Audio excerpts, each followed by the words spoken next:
Alors, bonjour chez vous, j'espère que vous allez bien. Le loyer abidjanais est cher. Le loyer en Côte d'Ivoire est cher pour plusieurs raisons. Il y a les spéculations. Ça veut dire que une maison peut valoir 100 000. Et puis l'agent immobilier est sûr de trouver quelqu'un qui va prendre la maison à 150 000. Un propriétaire va jamais refuser 150 000 quand il voit ça. Du coup, l'agent immobilier a quelque chose dans le loyer que tu payes. Chaque fois que tu as payé 150 000 au propriétaire, le propriétaire a peut-être 130 000, l'agent immobilier a 20 000 dedans. Et c'est au détriment du consommateur, c'est au détriment du locataire. Il y a autre chose. Le système de gestion de l'habitat en Côte d'Ivoire n'est pas fait pour favoriser le locataire. Donc, quand vous quittez une maison aujourd'hui qui coûtait 60 000, dès que vous allez, il y a 10 000 qui s'ajoutent sur le loyer. Donc, le gars qui vient après vous va prendre le loyer à 70 000.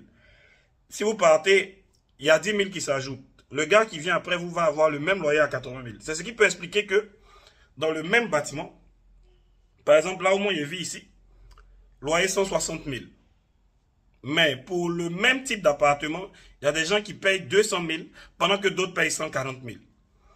Simplement parce que les propriétaires n'arrêtent pas d'augmenter les prix. Ils n'arrêtent pas de mettre 10 000 à chaque fois que quelqu'un part. Donc, l'espace habitable n'a pas évolué. Euh, la surface sur laquelle vous allez vous gérer n'a pas évolué. Il n'y a pas eu d'amélioration concrète, mais le loyer ne fait qu'augmenter. Alors, que dit le ministre du Logement par rapport à ça? Parce qu'en ce moment, il est en train de se concentrer sur l'histoire d'attestation de droit urbain ou quoi là. Il est en train de se concentrer sur le changement des attestations villageoises. Mais quand on a proposé par exemple de plafonner les loyers à Abidjan, à aucun moment M. Bruno Nabagné-Koné n'a répondu. Il n'a jamais manifesté la moindre réaction par rapport à ça. Est-ce qu'il a compris? Est-ce qu'il n'a pas compris? On ne sait pas. Alors que le problème du loyer, en fait, devrait être la façon d'accompagner la lutte contre la cherté des prix. C'est-à-dire qu'au niveau du ministère du Logement, leur façon d'accompagner la lutte contre la cherté des prix devrait être dans la stabilisation des loyers. Qu'est-ce qui empêche que quand quelqu'un prend une maison, on appelle le locataire qui était là avant lui pour lui demander à combien le loyer était.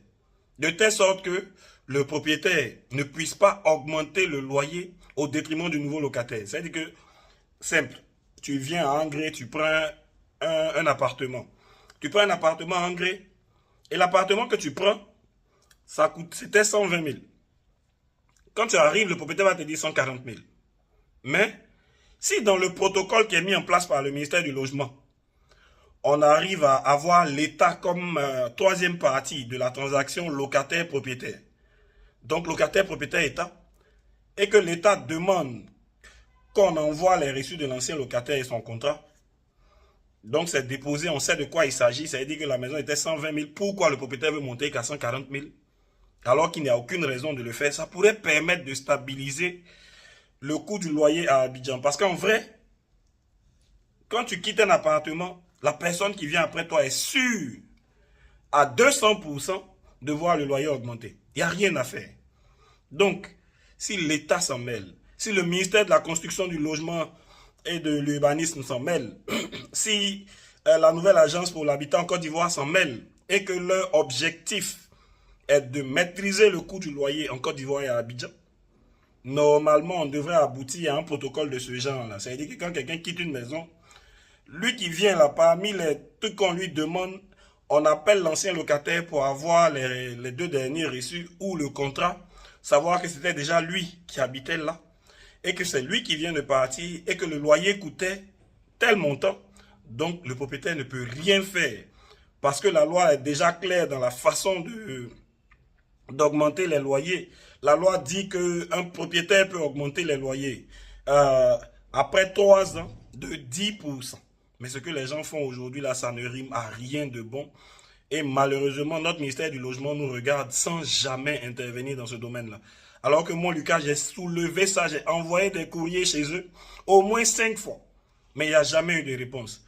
Monsieur le ministre, est-ce à croire que stabiliser le coût du loyer à Abidjan, ça ne vous intéresse pas? Est-ce à croire que réduire les charges des Ivoiriens, ça ne nous intéresse pas? Ça, c'est une question directe. On est en 2025 pour avoir des réactions directes. Donc, je suis prêt à répondre si... En tout cas, je veux voir ce qui va se passer, mais il faut qu'en 2025, les choses changent. Je vous remercie.